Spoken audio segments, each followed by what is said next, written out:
the time has come for you to learn the full storyline and lore of Helldivers, so you can spread democracy more efficiently. So let this lore keeper teach you the great longest story and the two-parted galactic war of Helldivers.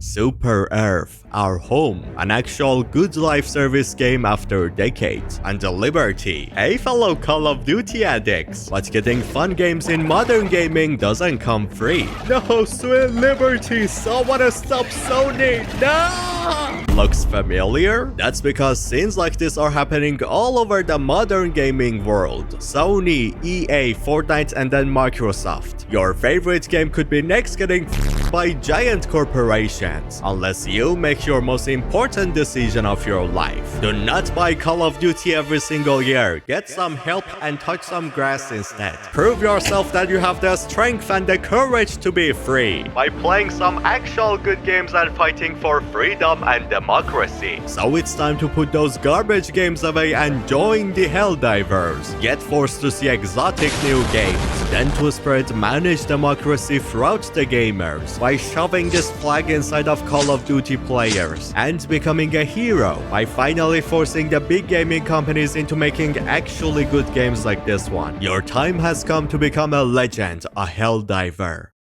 To understand the grand, rich lore and story of this world, we need to begin from our home, Super Earth. This used to be just an ordinary Earth like ours, but one big change was the start of the entire planet evolving and being turned into the Super Earth it is now. That change was exactly connected to democracy itself, and the way people vote to choose their government's leader. In a normal world like ours, you need to choose one of the political people you can vote for, and you can only vote based on the things you know about them, or what they say to try and win your vote. Of course, a lot of the things said by them could be just bunch of lies, but Super Earth came up with an idea to solve this. That idea was to build a robot AI which generates many questions, and it gives those questions to the people who choose to vote. Those questions try to figure out what the citizens want from their government and their president, and after the questions have been answered, the robot gathers your answers, and based on them it chooses which of the political leaders matches your answers the best. And based on that, this robot chooses the vote for you. This was the exact beginning of a managed democracy and the first steps of reaching a Super Earth that we know and love, and die 1,000 times for daily.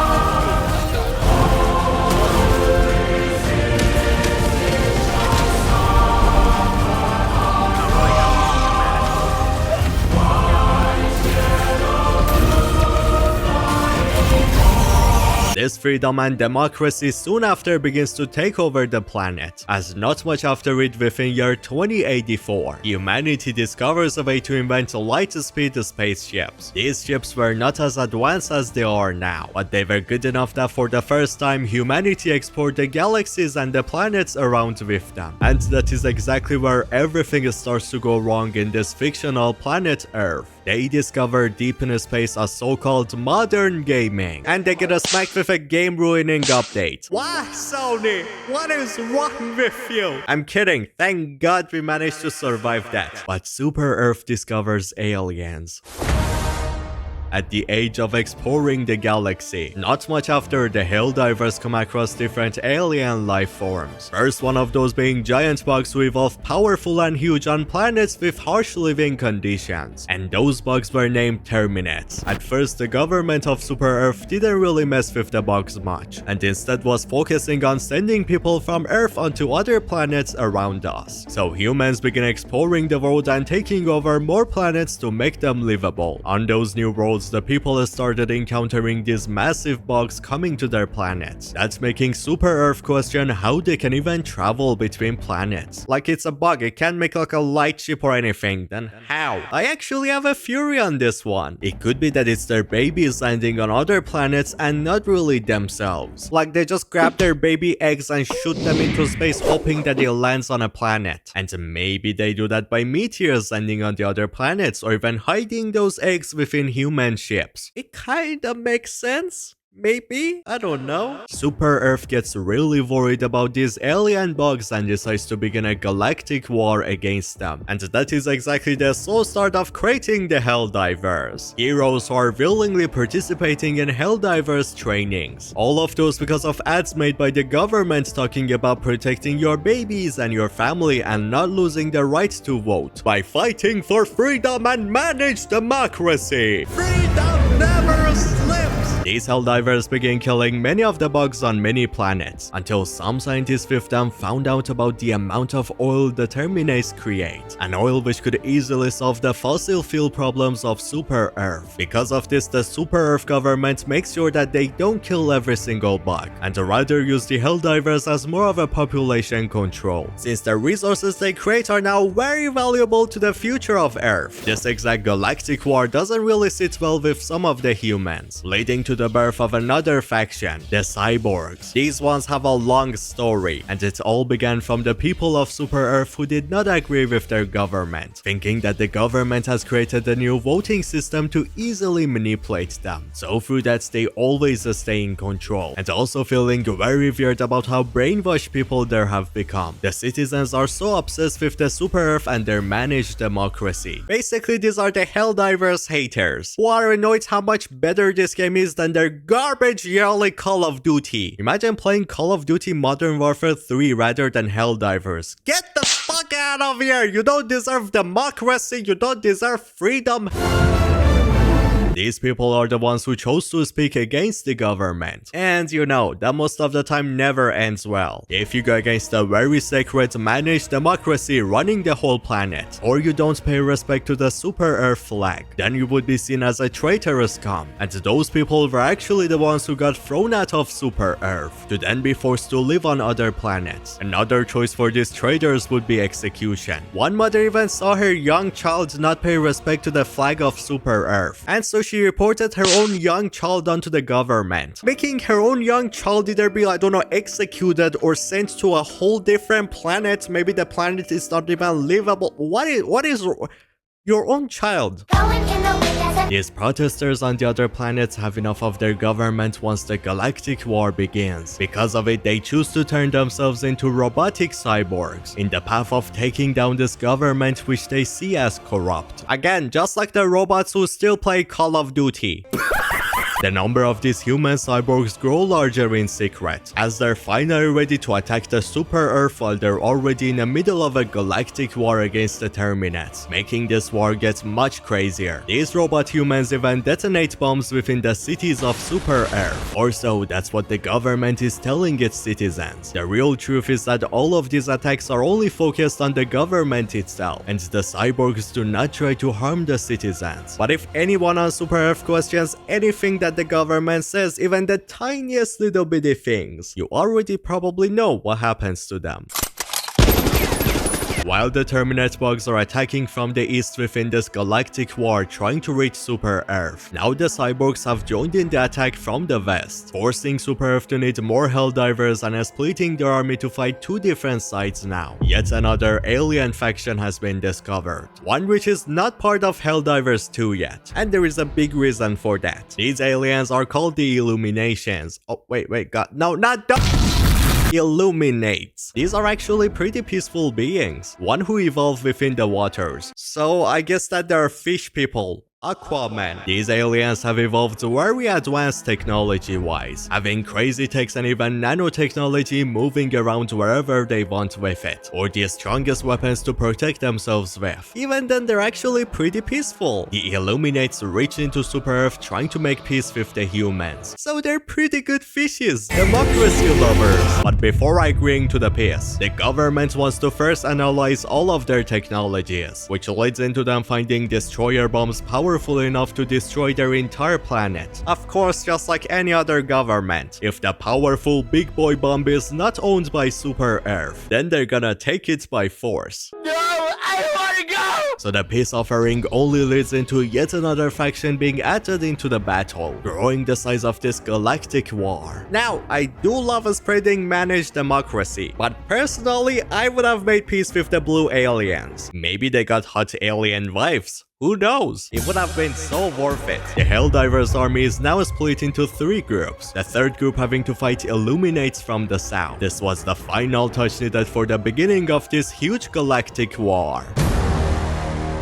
The generals of Super Earth smally plan things to overpower all 3 factions using Helldivers. They begin first by pushing the bugs back before they send their babies onto the planet, pushing them so far back that the Helldivers even break into their planet, Kelper Prime, wiping out most of their population as the government assembles all mining machines all over the planet, then gathering the remaining Terminates, turning them exactly into what we do to the chickens or the cows or the mice in real life, KFC Terminates.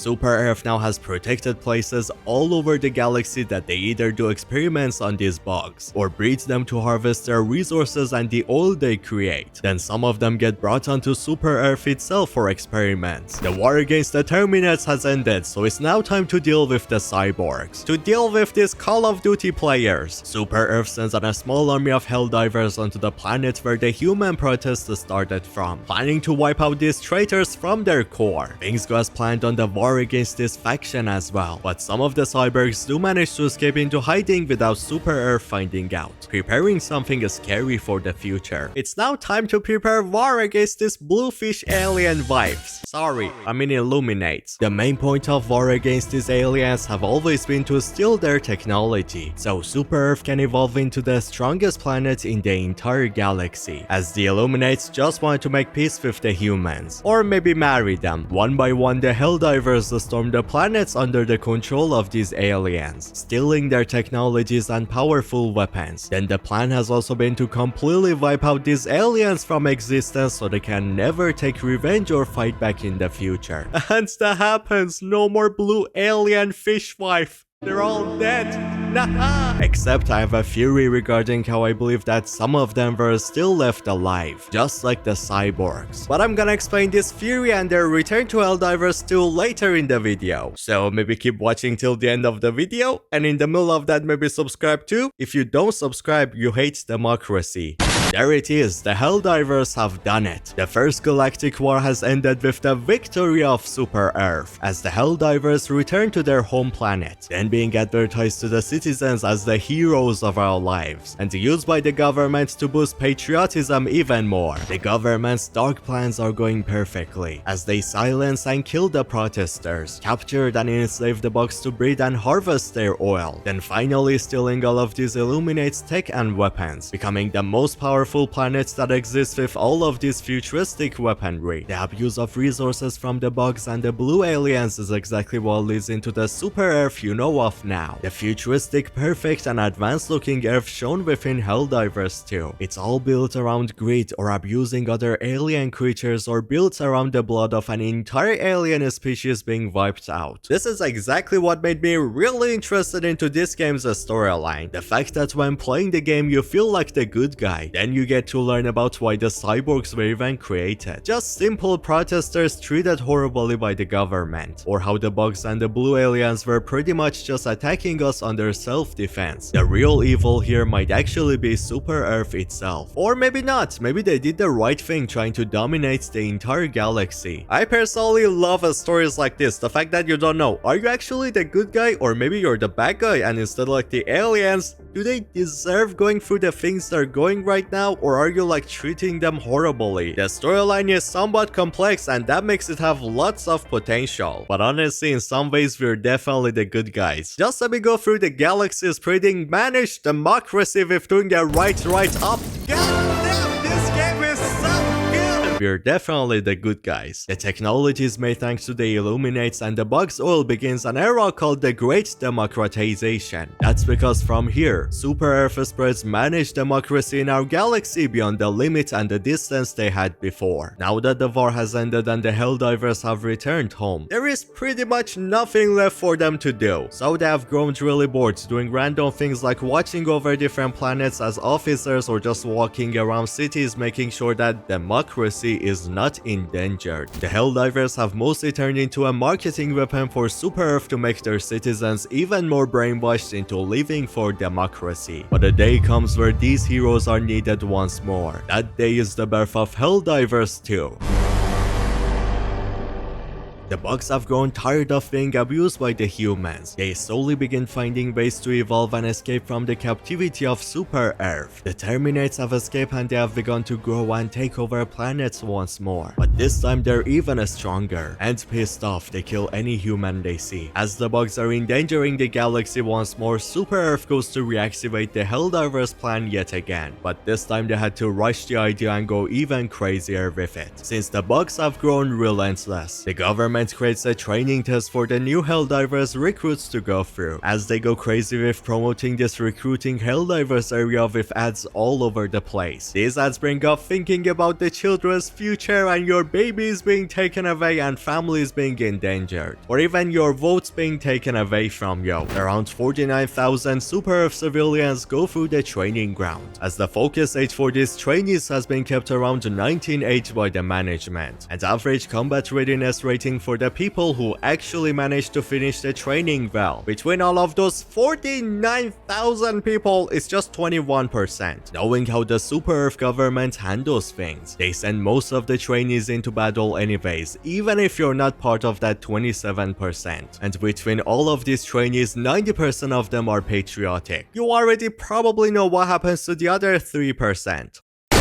Then to make things even worse, the expected survival rate of these new trainee Helldivers is said to be 21%. I mean, that's better than 0% at least. But you're basically not gonna return home after being dropped into battle. Say your goodbyes to your blue alien wife before leaving. This training camp is run by the oldest Helldiver alive named General Brash. The camp is the same one you go through in the beginning of the game to learn the mechanics and everything. They only focus on teaching the basics to the Helldivers there. They're just trying to make more soldiers as fast as possible, as by reaching this cape on the camp and putting it on, you truly become a Helldiver, while you get your own destroyer ship. I named mine the King of Gold. If you have watched my videos for a while, you would know why.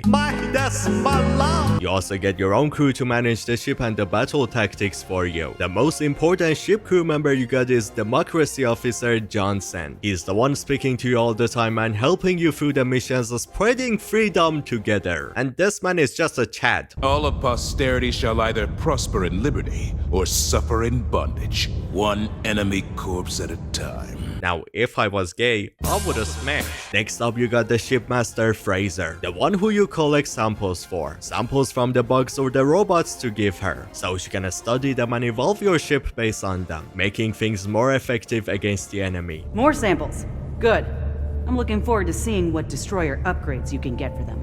You also got the service technician Virs with you, who handles the technical parts of the ship, making sure that everything is running smoothly, especially those freezer capsules you come out of when entering a ship. I believe that those are made to keep the Helldivers in their prime age, and to slow down the aging of their bodies while they're not in battle. She also tells you how she has never seen Super Earth in person, but would love to do so, meaning that she was probably born in one of those outer planets. Super Earth really is the best place to live in the entire galaxy, isn't it? Sometimes when I can't sleep, I imagine what it would be like to live there. As General Brash gives you tips on the huge screen on your ship.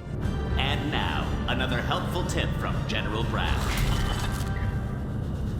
You will get shot at. Or sometimes just random ads play on it. Eagle Sweat. With an all-new formula containing 83% more sweat. What the fuck? With these light power ships, which were probably created thanks to the technology of the Illuminate, you travel between planets in no time, joining the other Helldivers in battle against the bugs, going through many different missions like activating a massive machine which can fully wipe out a population of the bugs on the planet it is at, or taking down the radio communication of these bugs, so no Super Earth citizen can get to hear their message, and if anyone somehow does, you probably already know.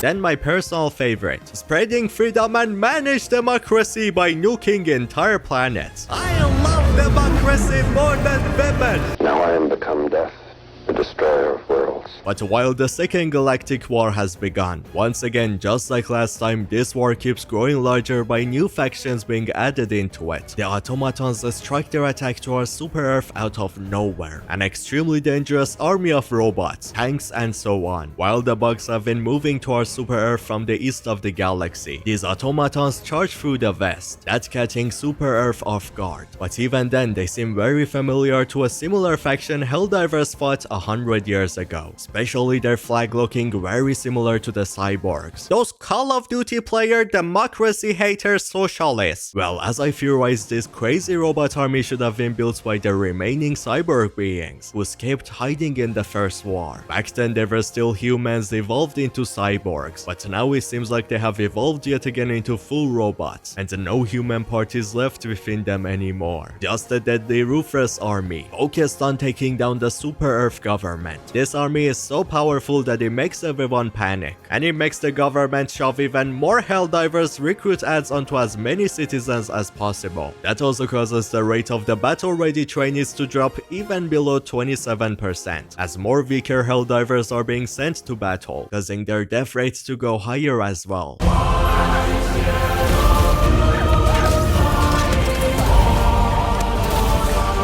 Basically, the developers know how much we suck at playing games. This is exactly the state of war we're going through right now, as Super Earth does its best to keep control on the planets and not let the aliens take over them, while the main goal is to not let anyone breach into Super Earth. Now here's the fury I was teasing earlier in the video. When you look at the Galactic War map, you can see there is only two sides invaded by the enemy factions, and the other two sides being North and South are still in the control of Super Earth. Now here is why I think that this is super important. The first Helldivers also had a Galactic War map, but this one with three sides which all of them were invaded by enemies. Now look at the faction in control of the South. I believe that some people from this species survived the first war, just like some of the cyborgs, and those have been planning a secret attack against the humans, one which should hopefully happen in a future update of the game. The Illuminates returning and charging towards the Super Earth from the south. Probably that also will be when most of the planets of the Galactic War will be lost to the enemies. And I also have another theory that maybe these Illuminates are the ones who helped the cyborgs and evolved them into what they are now. Because if you remember, the blue aliens were the most advanced technology-wise, while now the automatons are terrifyingly advanced. So I really feel like this crazy evolution in technology could have been done by the help of the Illuminates. For now, here's a tier list of only Helldivers in it. No, let me cook! Every time from now I make a video on a storyline of a game, I'm gonna grab that game, I'm gonna bring it into this tier list, and based on how good the storyline of it is, I'm gonna rank it from S to F. So this is kind of like an ever-growing tier list. So if you wanna see more games in here, then maybe like the video, please? And tell me in the comments which other game you want me to tell the story of. But first, we now need to rank the storyline of Democracy. A tier is just a perfect placement for it. I mean, it's really lovely, deep and interesting enough, and the way it's training the players to love and die for freedom and democracy shows how well planned the story is. I legit have no idea what managed democracy even means, but I'm so willing to die for it. The live service storytelling reminds me of another game that I love like a lot. That story is told by someone named Dono Mustard, who was the one creating the amazing storyline Fortnite has. Wait, you didn't know that Fortnite has a storyline? You shame democracy, how dare you. Click on this video on your screen to learn of the banger storyline Fortnite has. There is just so much lore in this game that the video is longer than 3 hours. That's longer than Oppenheimer.